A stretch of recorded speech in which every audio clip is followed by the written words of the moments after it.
Hello, Christ the King. Today is Veterans Day. And Veterans Day is a special memorial where we remember, thank, and honor those who loved and served our country so faithfully. Today's keynote speaker is Mr. Jason Wine, a naval veteran who served on the USS Carl Vinson.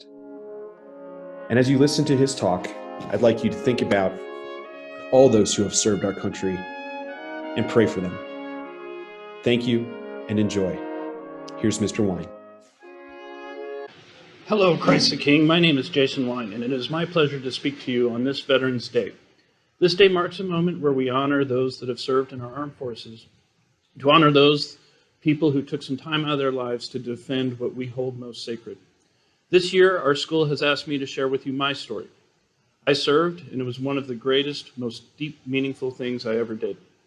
I joined the United States Navy in 1994 and was assigned to an aviation squadron of radar surveillance planes called E-2C Hawkeyes. These planes are a vital platform assigned to surveying the air and water space around our Navy fleets as they maneuver across uncertain waters. Our squadron was assigned to one of our nation's greatest ships, USS Carl Vinson, an aircraft carrier. I spent 2 years aboard that ship, traveling the world and sailing into some of the most dangerous waters on our planet. Today I have a couple of short videos I would like to share with you.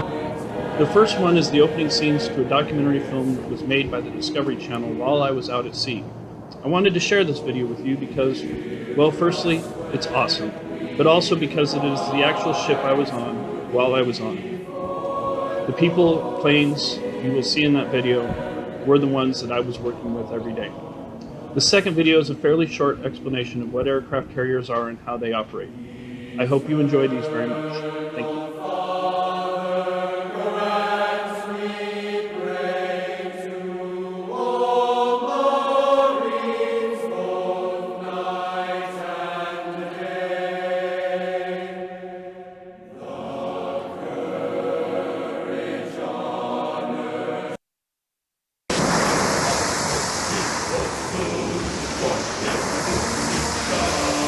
A great warship, a crew of 5,800.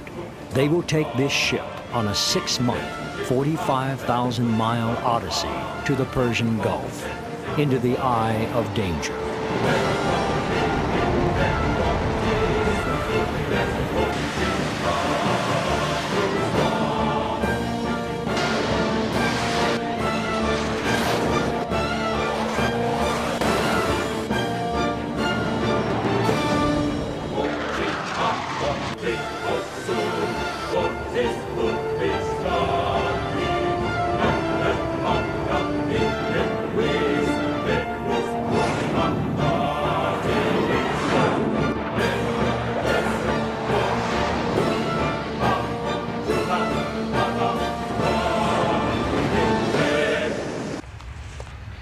I'm Captain John Payne. I'm the commanding officer of the Carl Vinson. I have been for about 26 months or so.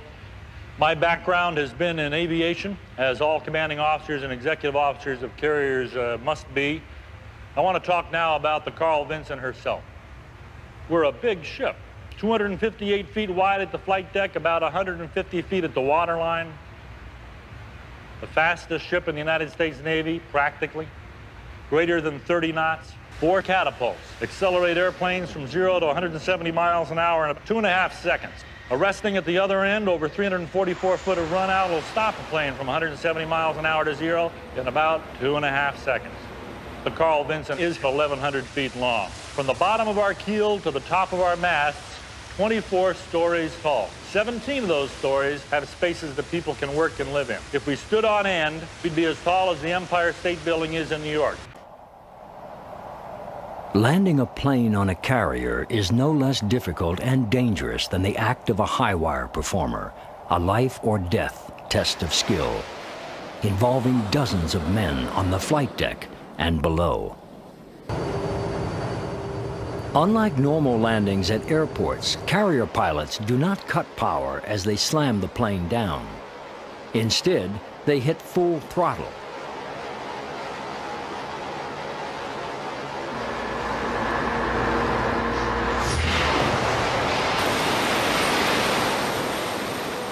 If they miss the cables, they have to have enough power to take off again.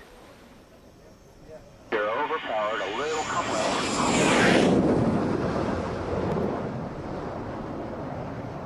Aircraft carrier is enough to markedly change the level of a nation's military might. These ships are one of the strongest single assets a military can have.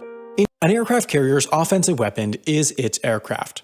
On board, carriers tend to only have a small number of defensive weapons such as surface-to-air missiles and machine guns. But of course, just like any powerful military asset, these carriers are big targets. It is for this reason that carriers never travel alone while on deployment. While the exact composition can change depending on the mission, the carrier strike groups American carriers travel with are typically made up of a guided missile cruiser equipped with Tomahawk missiles, 2 guided missile destroyers, an attack submarine, and a supply ship.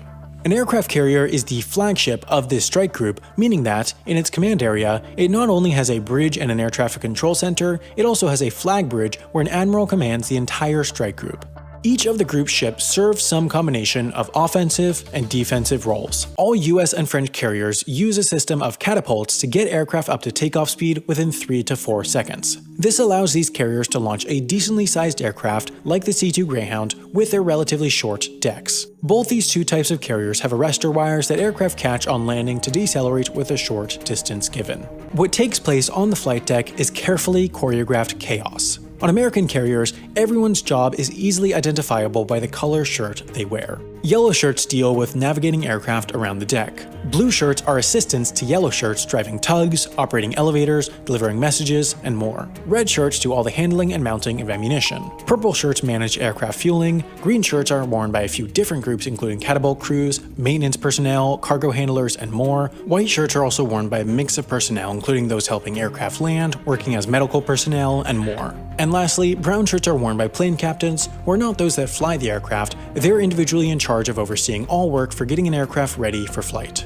The flight deck is a dangerous place given its small size. It's so small that all the carrier's aircraft can't fit on it, but of course just below the flight deck is the hangar. A large carrier can carry up to 100 aircraft, so massive elevators bring aircraft from the flight deck to the hangar for storage when not in use. About 6,000 people work and live aboard each American carrier. 3,200 of them have jobs related to running the ship itself. That includes everything from working in the engine room, maintaining the nuclear reactor, cleaning the decks, to actually working up in the bridge commanding the ship. 2,500 other personnel are part of the carrier's air wing. If this was an airbase on land, these would be everyone working there, including air traffic controllers, aircraft mechanics, fuelers, pilots, and more. In terms of personal space, enlisted personnel, the vast majority of those on board, only get a single bunk in a room with sometimes more than 100 others. Long-term homes for thousands of people, these ships also have a few small luxuries like stores, gyms, barbershops, lounges, and more, but space is at a premium when 6,000 people are packed into one floating hall, and the mission is paramount. At any given moment, there is almost certainly an American carrier cruising somewhere in the world. In fact, January 2017 was the first time since World War II that there was not an American aircraft carrier on deployment. Even if there wasn't an aircraft carrier on deployment, they're fast. They have a top speed of 35 miles or 56 kilometers per hour, meaning that a Norfolk, Virginia-based carrier could get to the Middle East in just a week. In the Pacific, the US has an even greater advantage since it has the USS Ronald Reagan based in Yokosuka, Japan, from where it could reach the shores of North Korea, for example, in just 29 hours. American carriers spend plenty of time just cruising around the world's oceans, reminding other countries of the US's military power.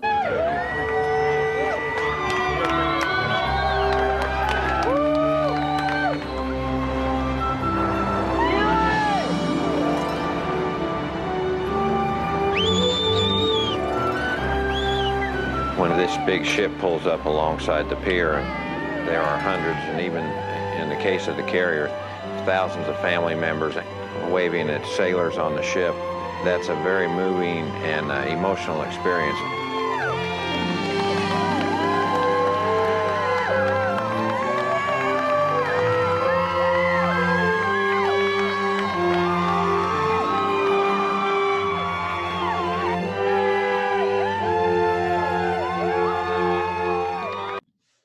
Thank you, Mr. Wine, for your amazing service and that incredible presentation. I know that we all enjoyed it. And now, we'd like to have our classes say thanks to all of our veterans. God bless you and thank you for your service. 3, 2, 1. Army, Navy, Air Force, Marines. and the Coast Guard. Pakistan. Happy Veterans Day! Thank you, veterans. Thank you for protecting our country, serving with honor, risking your lives for us and for the people who can't, and for the people hurt in battle. Thank you for your sacrifice, bravery, and service. Happy Veterans Day. Yay!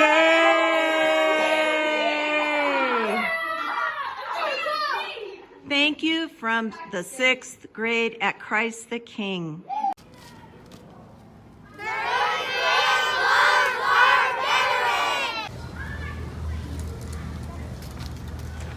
These four veterans are our heroes, very brave souls. Veterans are kind, very awesome people. E is for every veteran serves us every day. Thank you for your service.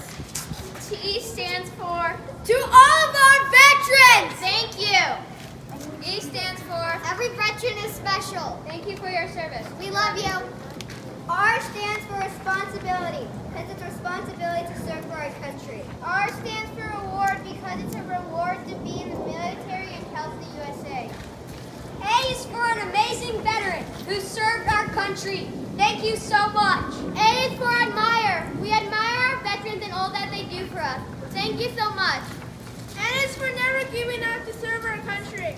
N is for never giving up. We love our veterans. S stands for stars and stripes. We salute our veterans. S stands for standing strong against all odds. S stands for Star Spangled Banner, held high above your heads. D is for determination, and every veteran has determination to serve our country. D is also for daring. They dare to help us. D is for dedication, because they dedicate their lives to save our country. A is for always protecting our country.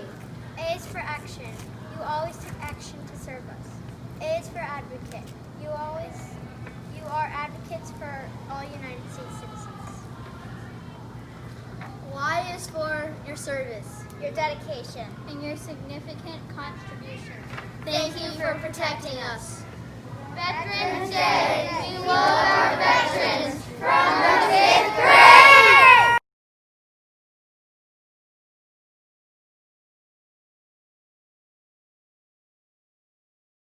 2.